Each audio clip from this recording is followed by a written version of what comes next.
little, here. But by the way, you heard all the headlines, right? And we have to connect with Comrade Ayode Jadishokwe. And who else are we also talking to this morning? Okay, Dr. Cornerstone also will be on the program this morning. Okay, remember you can be part of the program. We're live on Facebook, live on YouTube, Solutions 939 FM. Solutions 939 FM. This morning, we'll look at, remember, Mr. President was in Lagos yesterday. It was more of unveiling of some, commissioning of some projects yesterday. And at some particular, I heard, the Senate President saying, praising Dangote, even the Minister of Works, praising Dangote. Remember, the roads were not done with asphalt. It was more of a concrete. But we look at private investors, how they are making it in this administration, and how Dangote, is it only about Dangote, and who else should also succeed under this administration? Projects commissioned in Lagos, and we still have more to be commissioned. Okay, and we also talk about the Emirates Torso. Yes, the battle. The battle, okay. All right, Comrade Ayode Jadishokwe is with us this morning. Comrade, top of the morning to you. Top of the Monday morning to you, my dear comrade brother. And happy Children's Day. Oh, yes. Happy Children's Day to us. I know you were once a teacher, right? Once You were once a teacher. no, I worked in administration. Okay. Okay. So we know how you always feel. But I'm a son of teachers. Okay. Yes, we should understand. Now we A can proud understand. one at that. Okay, so let's just go straight to some of the headlines we have here. Where do we start from? Let's start with President Bola Tinubu's, his presence in Lagos yesterday, commissioning of some projects, and it is more of. I saw what the Senate President said yesterday, same as the minister, talking about thanking Dangote and being able to get some projects done. A lot of people are saying that this administration waited till May 26th to start, opening up some projects and the likes. But how will you rate this administration talking about works? Well, you see, when it comes to rating, when you have a 4-year mandate, that might be too quick. But at the same time, what they say is morning shows the day. It has been a very tough first year, no doubt about that, for every Nigerian. And I'm sure for the administration too. There were challenges unattended to for 8 years. And it was easy and convenient for that administration to pass the buck. But I think this administration are courageously taking on the challenges. But of course, it is apparent, with benefit of hindsight, that things could have been done in a more orderly fashion. More orderly fashion in what sense, comrade? For instance, the withdrawal of subsidy, as inevitable as it was, maybe there should have been provision before prohibition. Maybe Dangote Refinery should have come on stream. Maybe Paracos 1 and 2 should have come on stream before the removal of that subsidy. It would not have been so sudden, and with the attendant consequences that came with it. Of course, you and I know the consequences. We are still sometimes dealing with scarcity of products. Up till last week, we were dealing with scarcity of products. And of course, the fluctuating prices. You will recall that when subsidy was removed, the pain that was inflicted on Nigerians was massive. And of course, the dual exchange rate that they tried to remove the arbitrage. Of course, the naira spiraled downwards. And of course, that has affected even the okra seller, the ewedu seller. When you ask them why this terrible high prices, they say it is the dollar. You wonder what the dollar has got to do with ewedu and okra. So, with benefit of hindsight, this could have been done in a more orderly fashion. But I think they were confronted. The president was confronted with unattended to challenges that was going to cripple Nigeria. Maybe we should just give them till halfway before we start, before we start judging.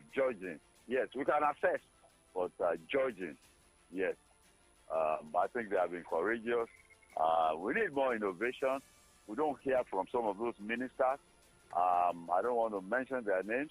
And the ones that are visible, they are probably like the power minister that is visible. Nigerians are not smiling anytime he talks. So these are the challenges that we are confronted with. I was reading somewhere yesterday that the projection for economic growth is in the region of 3.something%. Inflation is projected to go down to 24% by next year. These are positives, but sustainability, fiscal policy to back up the monetary policy. But at the same time, using interest rate, to tame inflation as a classic tool is raising concerns to manufacturers in Nigeria. It is raising concerns. There must be a balance. So we therefore need fiscal policies to be implemented and resolved. Okay. All right. But now, comrade, let's also look at another angle this morning. Remember, we're discussing about what happened in Kano State on Thursday, and when we spoke on Friday, we discussed more about the pronouncement by the governor of Kano State to reinstate Sanusi Lamido Sanusi II as the new emir of Kano State. But since the announcement, there's been drama upon drama right there in that state. If you look at the headline coming from the Punch newspaper, Kano Emirate tussle, Bayero supporters protest as Sanusi meets district heads. Bayero is our emir, protesters insist. Arawa group urges the dethroned leader to vacate Kano. And some saying, Atiku came out to say that it is only Tinubu that can bring peace to Kano State. Maybe we say can we say the governor of Kano State caused a problem that shouldn't have been in the first place? Or this is what you just expect when there is, a traditional ruler, when a traditional ruler is being suspended and not dead, and bringing another, restating another traditional ruler? I will say this, straight without mentioning words. The removal of Sanusi Lamido II by Abdullah Ganduje was irresponsible. It was irresponsible from the eye of history. I am a student of history, and I know that was a distortion, historical distortion, that was irresponsible and was carried out on the altar of politicking.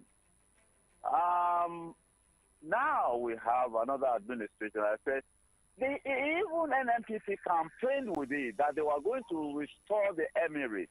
There cannot be 5 emirates in Kano. There is only one Kano emirate. In fact, Kano emirate spread as far as Jigawa before Jigawa was excised from Kano. It spread as far as Jigawa. So, for one governor on the altar of political expediency to do that was a distortion. So what the new governor did was just, putting things right. You see,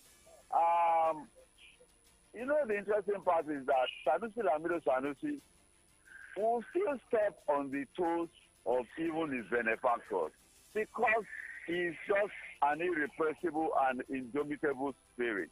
He is talking out of conviction, and he will not stop talking. That is just it.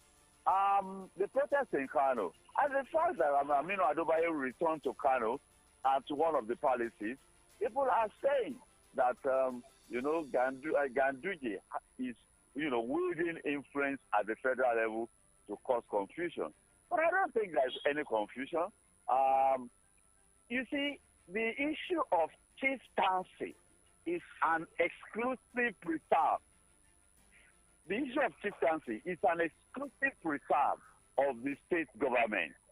So, one federal high court giving an ex parte order is totally irresponsible. And it is even alleged that the man that purportedly gave the ex parte order was outside the country. And I was wondering whether the issue of emirship has caused problem in Kano.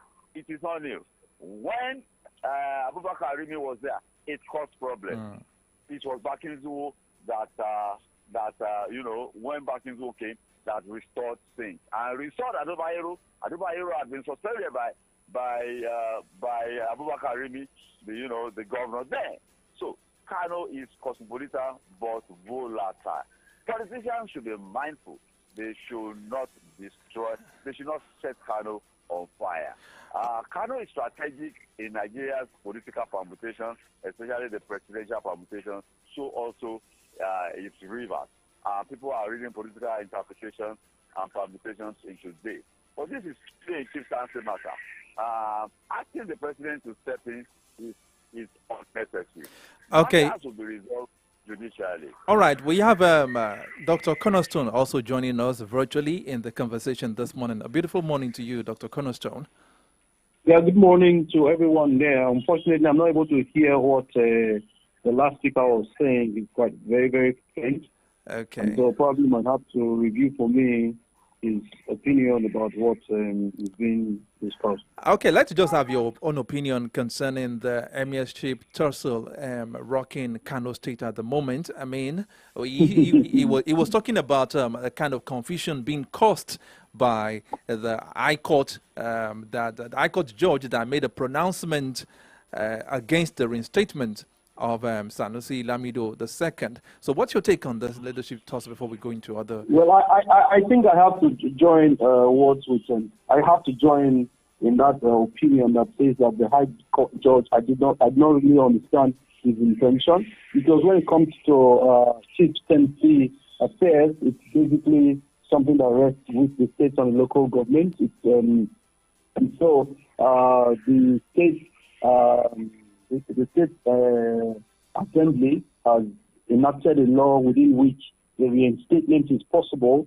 What caused his removal was that the state had enacted a law in 2019 for which he was removed. And so if the same National Assembly, the same assembly would find reasons to reenact the law within which you can have a reinstatement, I do not know the grounds on which he was asking for a stay of execution. I really don't know, because to me, I think that's actually being political. But looking at the operations of some of these courts in recent times, I mean, you just see anybody can just go to a court and just make any pronouncement. Let us look at the case of Yaya Bello, for example. I mean, imagine a court coming out to say that Yaya Bello should not be arrested, should not be prosecuted. I mean, a court of law saying that restraining law enforcement agencies from, I mean, inviting somebody that was alleged to have embezzled.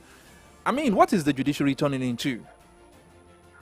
Well, I wouldn't want to talk that line about what the judiciary is turning into. I would say, on what grounds? Well, the jurisprudence that handled that case, is it within its affairs? Is it within its capacity to handle that case? The judiciary is not turning anywhere. That's what judiciary is meant for. Okay. If you go to the judiciary, your goal is to seek redress, and if you found areas and ways where you can manipulate the law to your own favor, that's to your own good. You understand what I'm saying? You must understand that when it comes to the law, morality is not law and emotion is not law.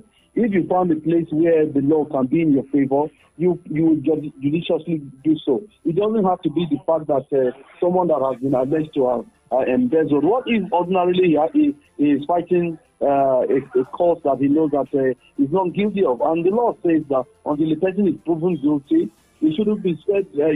This media trial is not what I want to support. You understand? I believe anyone who decides go to the court, he's found an area in the law where his rights are better protected. You understand what I'm saying? That he has gone and got what he wants, That is what he wants from the law, and the law found an area to be able to give it to him. You understand what I'm saying? All right. But what I'm saying is that in case you are not happy, in case you feel afraid about what the law says, go to the court and challenge that same jurisprudence and say, well, it is not within your rights, it's not within your area, it's not within your purview, and so you cannot say the person that has been instated or, well, for me, I believe what the Kano State government has done is very, very powerful, because the High Court that actually gave that jurisprudence is not basically the court you would expect to handle that case, because you would have expected the magistrate court, you know what I'm saying, to be able to handle chieftaincy matters. The case have not been brought to the magistrate court, and then the High Court is granting an act of injunction. That's basically what I feel that the governor goes ahead to grant a letter of honor and resumption to duty to the new emir of Kano. All right, Comrade Ayode Jajishop, are you there? Very much so. Okay, now let's talk about, since we are still talking about court cases, the federal government has dragged the 36 state governors to the Supreme Court seeking full autonomy for the local government. What's your take on that?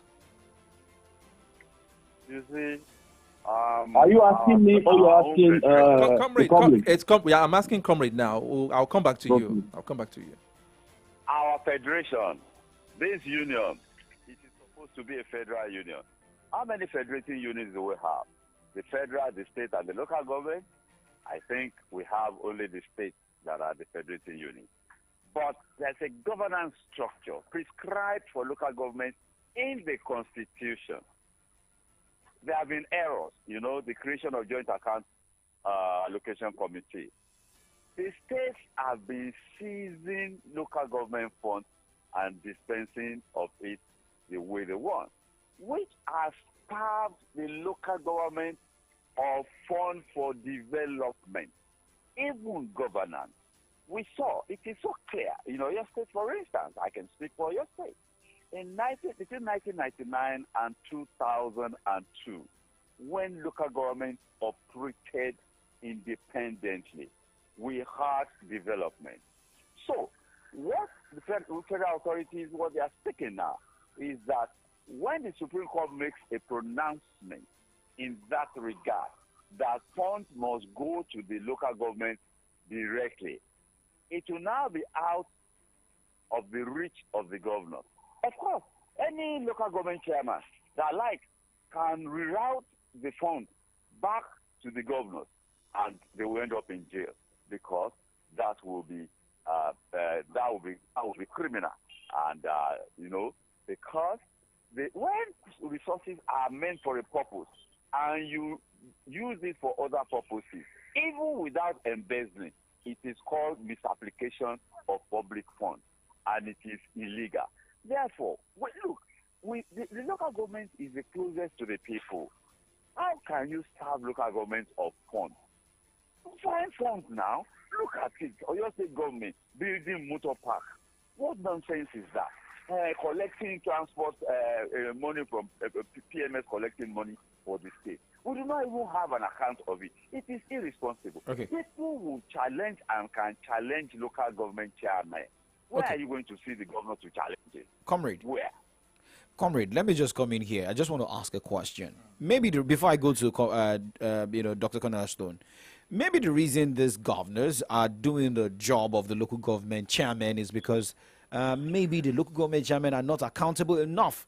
Maybe they are not doing the job enough. Because if you go to some local government offices, you'd go there and you see that they are just like old people's home, or maybe an old abandoned place. Even some local government chairmen, you don't see them despite voting for them.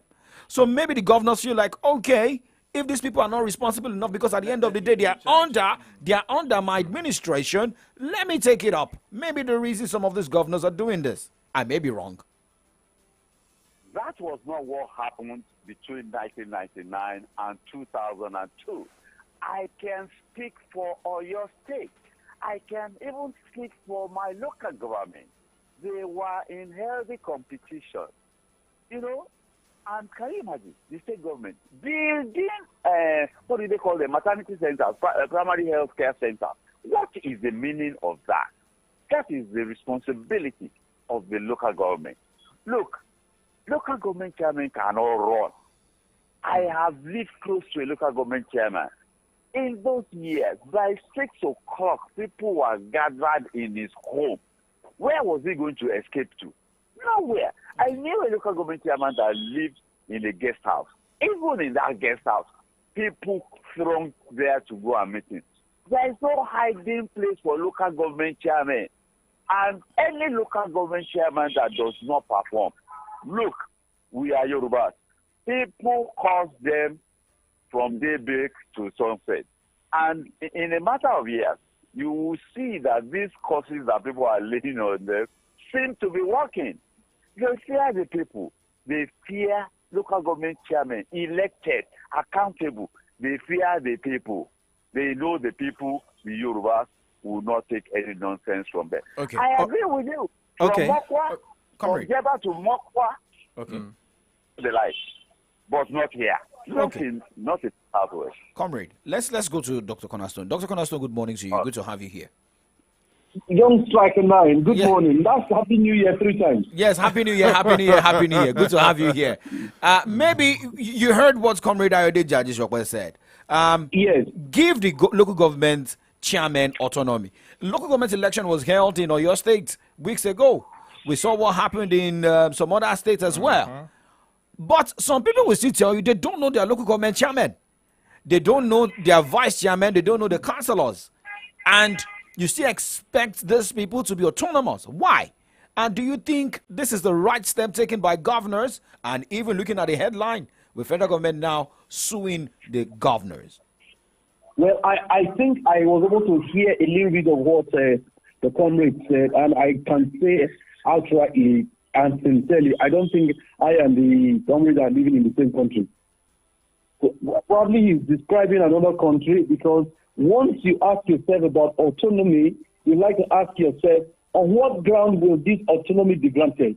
Is it when accounts have shifted, or when the ground for which autonomy can be practiced is fully on ground that you would now say that what the federal government is doing is this? Now, let me speak this to you. I don't think you people really understand the background under which this is coming. There is a clear ground to tell you that the federal government is broke. And that because of this broke federal government, number one, last week there was a great discussion about the federal government wanting to utilize funds from pension funds. Are you aware? Definitely, yes. We are. Okay. And it was heavily rebuffed. And I believe that in the coming weeks, we'll see a lot of pensioners go and probably protest in public relating to the intention of the federal government to dip hands into pension funds. The federal government is looking for ways and means to actually improve its finances, because borrowing has been very, very difficult for this government, given that the fact that Nigeria is spending more than 93 naira to every 100 naira that is earned in Nigeria, by the Nigerian government. Now, that said, you must understand that the top tier of government is the local government, and the local government administration in Nigeria has a not less than 27% derivation from the federation account. So the question that we need to ask ourselves is this: when the government, the federal government, wins this case, where will the money of the local governments now be? In whose custody? Simply, it's going to be with the federal government. Wow. If you say, now listen, if you grant autonomy to the local government, I want to ask you, apart from Oyo State, where else are local government elections held? Would the federal government grant money to administrators that are appointed by governors? These are questions you want to ask yourself. How many states are actually passing through electioneering in local government that you would say it is free and fair? I am looking at the federal government looking for an opportunity to start playing the big brother to 706 local governments in Nigeria, hold their funds and use it to do whatever they want.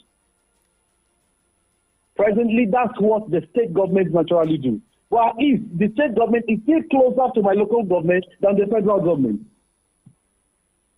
So for If you, the money is you now, sir, okay, please, because of our time. if the money is still with my state governor, I can still go to Osadebe Avenue in Edo State to go and ask what is this money being used for. But I don't think I can travel to Abuja to ask if the local government, if 706 local government now named 706 local government, their monies are now being held by the federal government. I don't know which office I will go to say, please release our local government fund to us, because we will not be 776 fighting for that.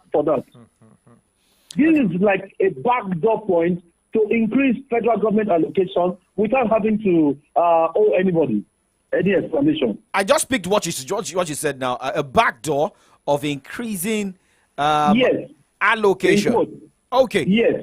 Let me just hold it there and go straight to Comrade as we wrap up. Comrade, I hope you listen to Dr. Cornerstone. Hello, Comrade. Are you there? Yes.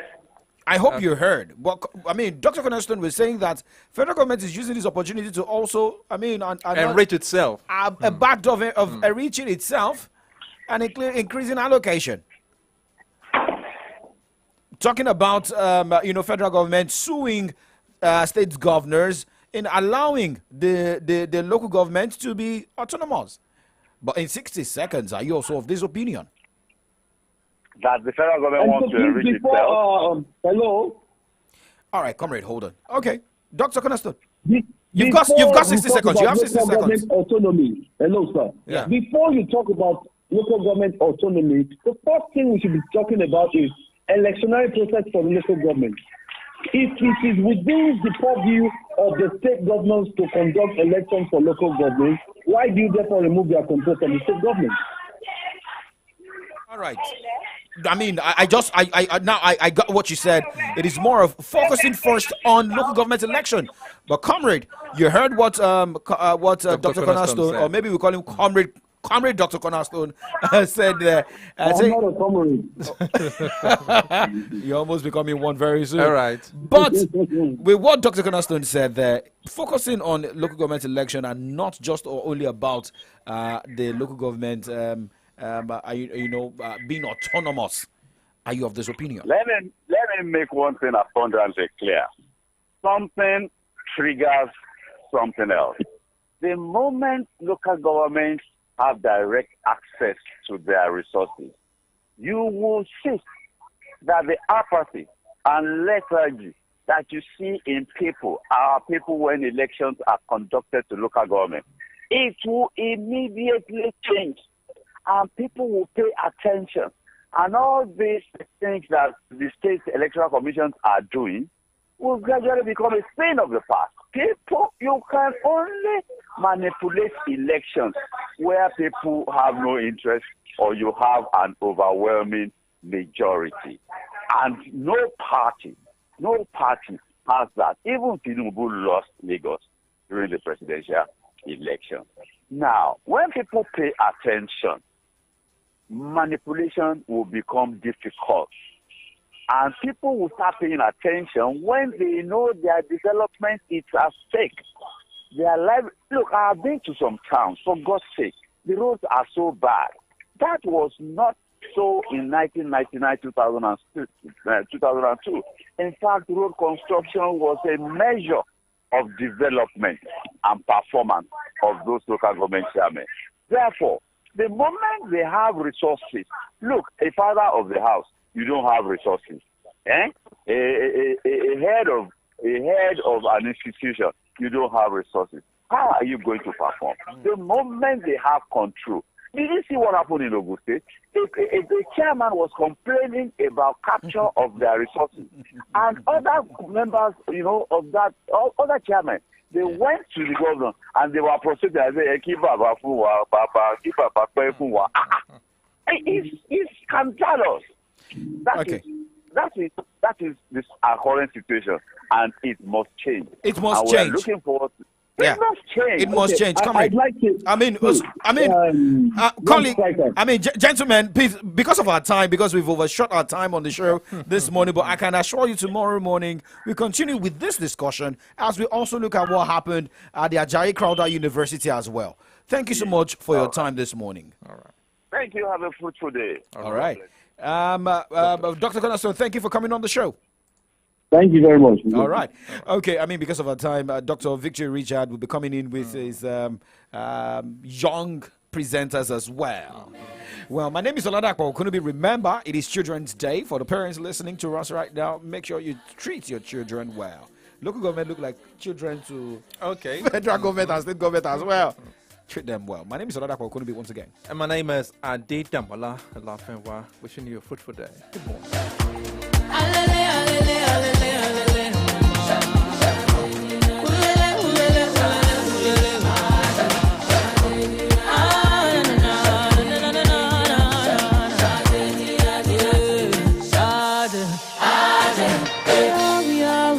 We are one people under the sun, you know we are.